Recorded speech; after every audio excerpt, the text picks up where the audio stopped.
Some of you may know me, some of you not so well. I'm probably the worst person to give this presentation, despite the fact that Basilio thinks otherwise.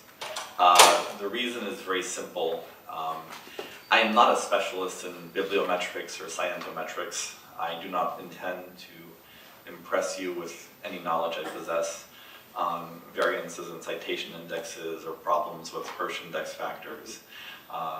I think that if we're interested in a particular metric, we can go look it up.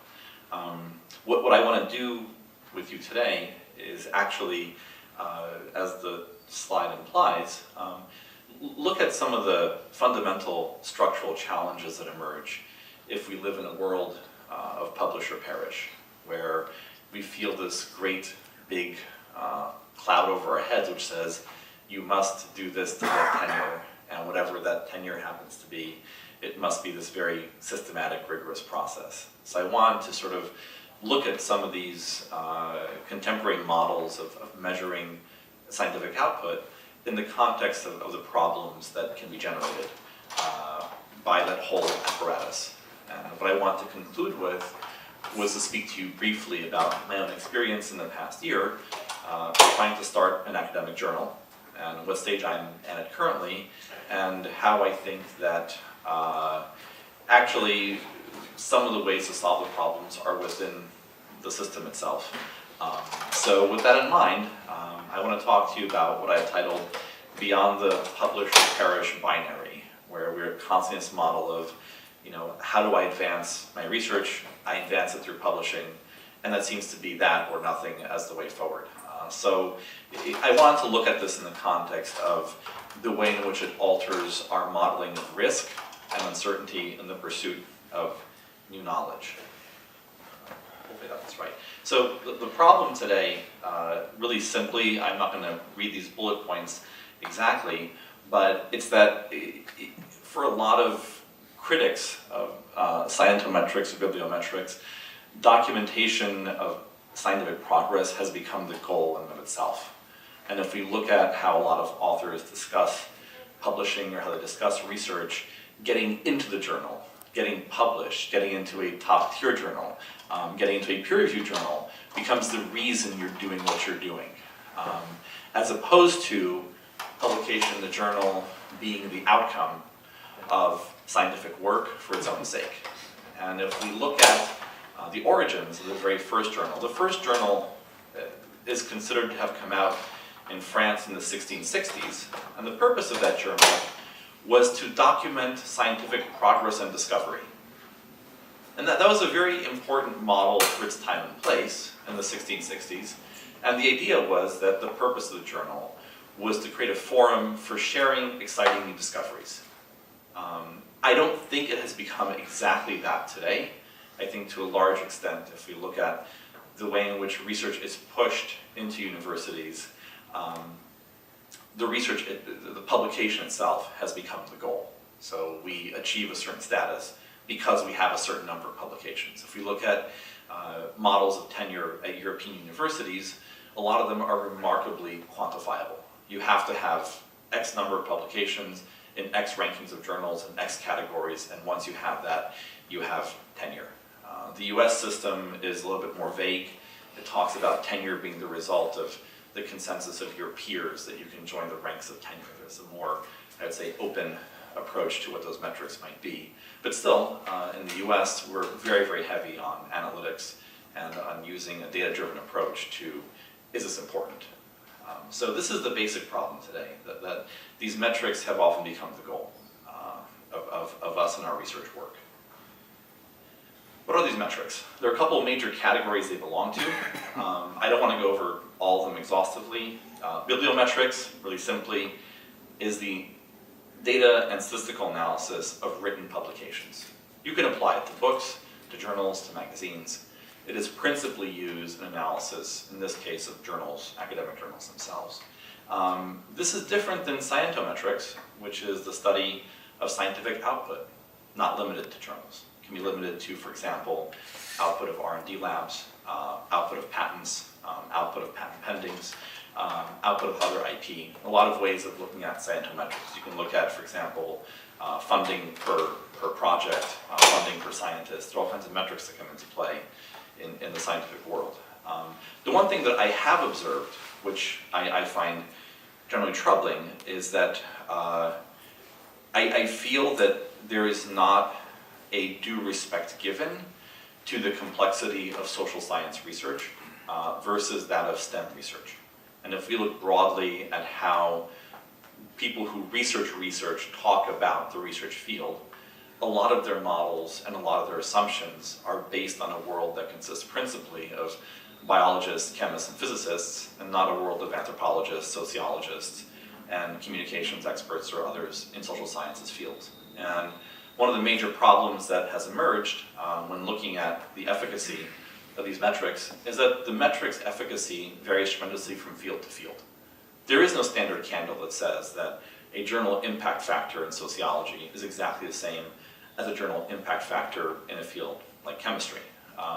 And this is one of the bigger problems, that this division between natural and social sciences has very different dynamics when it comes to time to publication, methods of research, and I think perception of difficulty of output. There are a whole lot of citation indices which really look at how often has a work been cited and where. This is, in a sense, a variation of Google's popularity contest, which is to say how popular is your idea at this time. One of the more common, interesting citation indices is something called half-life, which is how long does it take for half the citations to appear. So for example, if a citation index, if a particular author has a half-life of 5 years, it means that half of the citations of that author in other journals came within 5 years. The half-life is a neat measure. It's a measure really of the longevity of the idea and the persistent spread of the idea versus its immediate popularity in the short term, the first, let's say, 3 months or 6 months or so on. Finally, we have two others. We have journal impact factor, which is how important is the journal. And this is generally the number of citations the journal receives divided by the number of articles it publishes. This is also something where there's a big difference between the scientific versus social science journals. And finally, we have the H-index, which is one of a number of what are called author-level metrics, which is how good is the author? How often is the author cited? How many publications does the author have? How important is the author alone versus the journal versus other components in the publication itself? What kind of journals are there? There are a number of journals that you can publish in. I'm sure we're familiar with these. I don't spend a lot of time on them. The most important ones are the top-tier ranked peer-reviewed journals that everyone wants to be in. Nature, the British Interplanetary Society Journal, the journals that have very long academic longevity, very competitive, they have a very long pipeline to get publications into. There's a second class of international peer-reviewed journals that follow strict protocols on peer review, that are internationally broadcast or published or cited, and that principally belong to top tier 1 and tier 2 universities. There are subscription journals, Sage Publications, number of publications where you have to pay for access. There's a huge pushback by a lot of scholars who want to have open access for everything. And if you know your research methods well, there's a whole number, which I won't say too much about, there's a whole number of websites where you can illegally get access to any journal you want using a DOI index. There's a pushback by the international community of scholars to say that all knowledge should be open at all times, which I personally agree with. That's my own personal bias. There are open access journals that do not charge for subscription, and within those there's a whole class of so-called predatory journals that either ask you for a fee to publish your work or try to tease you in some other way into becoming an editor of that journal, or basically looking for ways to make money off of this very, very broad world of academic publishing. This becomes more relevant in places where people really are ranked for tenure based on number of publications alone, where metrics in tenure process trump other factors in terms of quality of output. So having said this, what I want to discuss with you today really is, what are the problems with the current model? What's wrong with peer review? What's good about it? What's bad about it? What are the shortcomings of the current system that we happen to inhabit, and what can we do about it? So peer review itself is considered problematic by a number of scholars. There have been a number of attempts by scholars who study scientific output to purposely create falsified results and purposely create poor studies and see how well they're accepted. And what they found is that very often terrible science is accepted equally well by journals, and they can get away with a lot, actually. They can do a lot of things that would really scare us if we knew how effective the falsification of knowledge can be and how widespread it can be as well. The other problem is that peer review creates a number of weird biases. It creates an unintentional bias towards low-risk studies. This is considered by most sociology of science scholars to be the largest problem in the peer review process. That because we know peer review is there, it has a very weird backward effect where we end up designing experiments that are sure to succeed.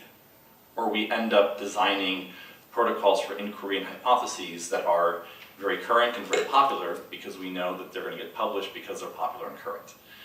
This is the biggest problem I personally think that the peer review regime faces, that peer review unintentionally makes us be far less risky in our pursuit of new knowledge.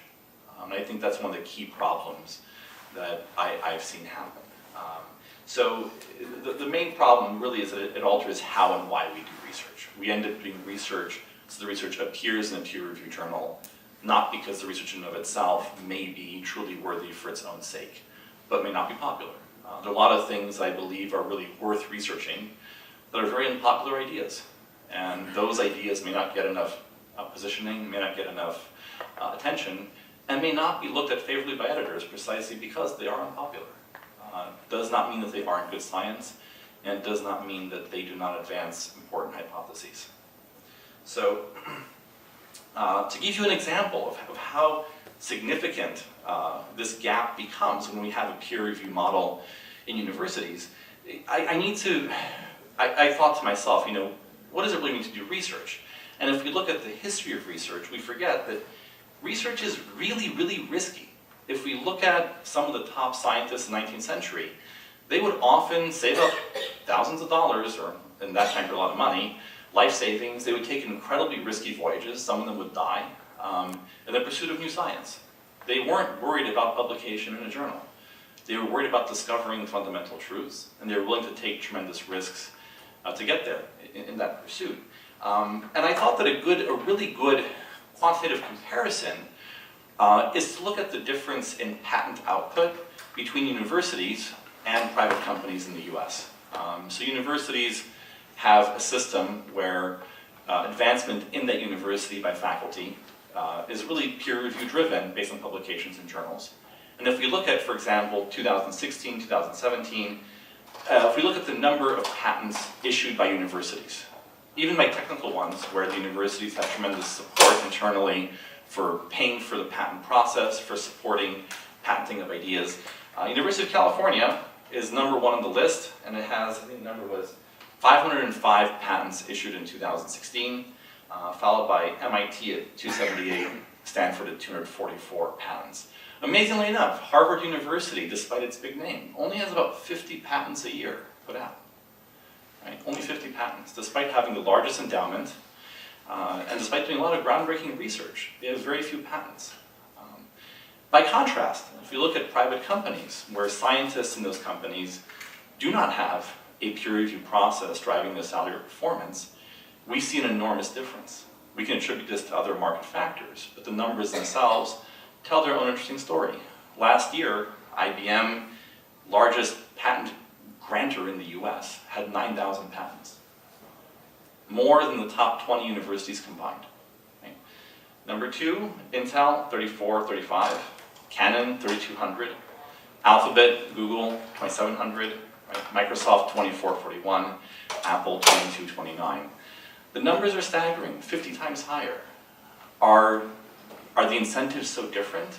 What's driving that huge difference? And I think that one of the things we can look at is the question of how is the process of patenting different than the process of peer-reviewed publication as a form of either the pursuit or application of new knowledge? And what are the different challenges that are posed by these two different models? So I think that it's really good to see a comparison, to put it in real numbers, and say that the peer review process, despite being the current model, does have its own problems, limitations, in how it incentivizes us to take risks, basically. So what I wanted to close with here is the question, oops, that was too fast. Okay, there we go. There we go. So beyond publish or perish, where do we go? What are my takeaways in my own experience? The most important one is that new knowledge is risky. And without uncertainty, there is no new knowledge. I often feel when I talk to peers of the universities, where they have this very, very tight schedule to get tenure, they have to publish in certain journals, that they have lost sight of the true nature of their research and are focusing only on, am I going to get my work into a top 10 journal, yes or no? Right? And as a result, they often end up conducting a kind of research that is simply not risky enough. And I think that one of the challenges we face, and I certainly see it myself, is how do I balance it out? Right? How do I balance the demands of being a faculty member in that system with pursuing new ideas that may be very unpopular and may be very risky? And what I've learned working with students, I've had a number of really good grad students in the past 2 years. The best research they do is the one that fails, where the process is right and the outcomes are so divergent and so surprising that it surprises both of us. And we have written a number of times on the null result, on the fact that what we're looking for, we did not find. And I think that's a really important outcome to strive for, although it's counterintuitive, that we should have that bias in our design and our hypotheses, that our experiments really should be risky enough that a fraction of them do fail pretty consistently. That's the only way that we really push the boundaries of what the theories are and push the boundaries of how technologies are used. We need to see that they might not work. So for example, at this moment, I'm working on a paper with another professor and a student to look and see if we can classify what we call rhetorics of false binaries and rhetorics of complexity using natural language processing tools. I don't know if we can. Everything I've seen suggests it's possible, but not certain. And I really hope that it's not certain. It's exciting. It means that there's new work to be done. In a sense, I'm looking forward to the experiment failing, which sounds, like, again, I think somewhat counterintuitive. What I want to close with you is two things. One is a short story on my own process of trying to start a journal here in the past year, and where I am at that, in that process. And I want to close with a short exercise for us as a group. I've always been interested personally in new knowledge in outer space research and outer space technology and the context of outer space media. And about 3 years ago, I began researching space media itself. What's written about space, how's it written, doing a discourse analysis on what's being written about humans in space and human culture in space. And I met, fortunately enough, 2 years ago I met a professor from New Mexico State University who I found out was the world's premier space archaeologist. Now when you realize there's only 3 of them in the whole world, being the first is not that significant, but still, she was the premier space archaeologist out of a very, very small elite group of space archaeologists. And my first question to her was, what does a space archaeologist do, right? I know what an archaeologist does. They go and they look at old civilizations, they look at material culture of objects, and she said, the age doesn't matter. We can treat the lunar rover on the moon as an object of material culture, and we can apply exactly the same tools of analysis an archaeologist would to objects that are sitting on the moon. And that's what she did. And for 20 years, she's done an amazing job really investigating, I'd say, using very new models, how to understand human culture in space from an archaeological perspective. And I said, ooh, that's interesting, because, I'm interested in space media and looking at space culture. And we said, it turns out there aren't a lot of journals that publish this stuff, either one. Right? There are only about 3 or 4 space archaeologists.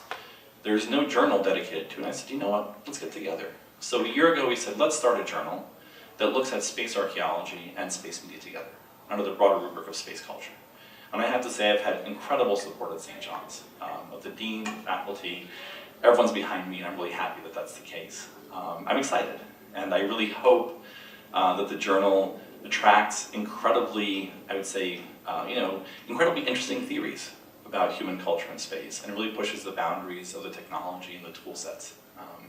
So what I want to close with you is what I always like to do in class, is a really simple group exercise. I want you to sort of spend 2 or 3 minutes talking to each other and asking yourself the question, if you were going to start a journal that you think is at the cutting edge of your field, what would it be called?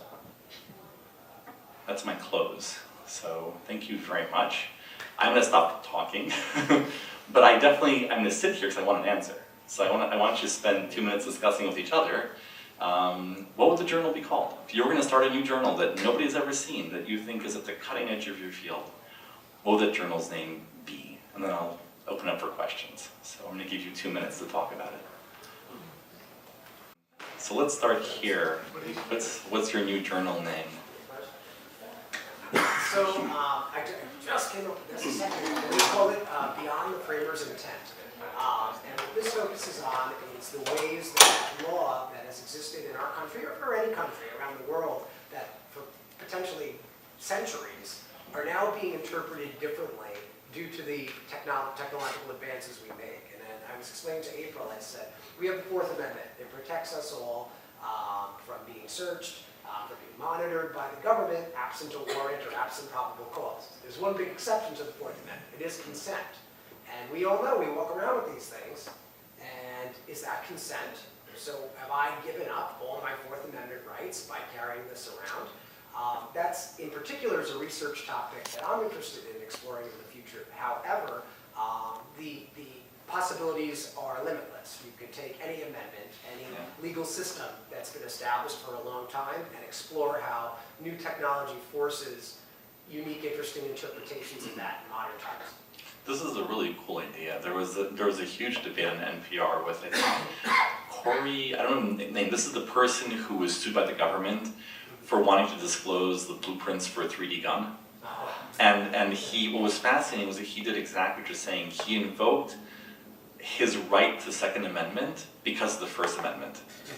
And he did something the founding fathers never thought was possible, which was to use Amendment A to support Amendment B. And it's actually, it's a really good case of it, I think, that's very current. So, but I think that this may be the seed for a bunch of new journals. I never know, right? Faisal? I don't know, just steal a name from a program in Europe, I guess. So it fascinates me, the title. So it's future emerging technologies or something like that. So that encompasses kind of a broad, I guess, area of topics that drive innovation forward. So. But is it the future of only technologies that are emerging? That's what it sounds like, right? That's the future of emerging technologies. Which sort of implies the question, once technology becomes mature, it's no longer emerging. Well, then it's out of the journal, Yeah. I don't know. No, this is a great question. It's actually I think it's very important. It's maybe a very neat way of looking at criteria for journal admission, which is that they're seasonal or they're based on maturity. Like once you reach a certain maturity point, that's it. It means the frontiers of the technology, I guess, just to open new frontiers in that direction. Future of AI. Future of AI, future of IoT. Okay. Let's see over here. I don't know who wants to. Well, we'll start with yours and then make a comment with the pop culture. But Mike has something. Mike? It was either the Journal of Fake News or the Real Journal of the Fake Journal of Real News. That sounds like a great title. The Real Journal of Fake News. This is sort of one of those great questions. I always wonder, like, is fake news truly new, or is it simply just a repackaging of, Well, there are truly fake stories that Yeah. are made out of whole cloth, and then there are perceptions of what's fake, depending on how it rubs you in the right or wrong way, usually the wrong. And fake news, of course, is nothing new. Remember the Maine, as Right. now about more history on that. So yeah, that just came to mind in our group. And, The Real there are Journal. some suggestions of what networks to attach to it, but we'll leave that alone. No, we do pop culture studies. So traditionally, pop culture, and Amelia as well, was music, TV, film. But over the years, it's been expanding. So now it deals with gender studies, of course, but the whole beer culture is fascinating. So maybe because it's so eclectic, it's always expanding. We would call it beyond eclectic. Any other titles that came up in discussions? Well, I would give it all a try, because I think if I had the idea of journal, it would be just something called like the intellectual impulse of the moment. You know, as each new cup of coffee sends me in a different direction, I sort of have attention deficit disorder and multiple areas of influence and interest. So what I tend to do is write on a variety of topics, each of which are the product that outgrow a large amount of research I've done. As a result, I tend to do more small projects than big projects. But the small projects are a way kind of putting together on the big projects. So right now I would say that I'm very interested in, if I would create a journal that would speak to the moment, it would be the Journal of Communication Technology, Media,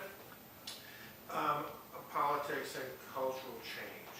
Because again, there's so many of what's changing is the key issue. And obviously, communication technology revolution is essential and key in driving the change.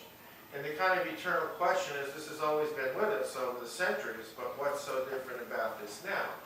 And it's very fighting because you get a lot of people say, oh, this is the same old stuff, sit down, worrying about nothing, this is always the way it's been since the printing press and Thomas Jefferson and partisan newspapers and everything. But again, I think the key here is that the technology revolutions have expanded the reach into our private lives and transformed the culture with a sort of speed and distance that is greater than the sum of the parts. I think one of the privileges that we have in today's society is precisely that we can, because we have such easy access to information, we can more readily understand the direction of future research study itself. I think that one of the biggest changes I've certainly observed has been the hyper-splintering of traditional areas of research. So it went from biology to evolutionary biology, and now we have you can do a degree in computational evolutionary biology, which is completely different from traditional biology, for example. We can have a long discussion over a pot of coffee over that one. That's interesting, well, intellectual. This is, by the way, all kidding aside, what I've observed is that the transition in natural sciences towards computational evidence becoming a new standard that is post-empirical is really interesting when it comes to how we interpret what is truth and what is new knowledge. And this is something which has very slowly, but incidentally, begun to creep into social sciences. If you look at von Neumann in '44 with the first Monte Carlo modeling of the atom bomb, this is the origins of basic computational modeling. And today we have computational astrophysics, computational evolutionary bio, computational chemistry, and the list goes on and supercomputers go up in speed. But we don't have the same pace happening in social sciences. I think the largest database, Arizona State University has a database of computational social agents, which runs a really, really good open access library where you can run computational experiments in social sciences using simulated agents. I think that that's one of the big, probably future directions, not an area of research, but a modality of research. I think that computational, as opposed to statistical social science, will be an emerging area of interest. I guess I would invite you at this moment to share with me your biggest challenges or problems you've encountered in trying to go into publications. What has frustrated you the most? A lot has frustrated me, certainly. What have you found to be the most frustrating? And I see this as an open discussion. I claim no expertise beyond my own experience. Very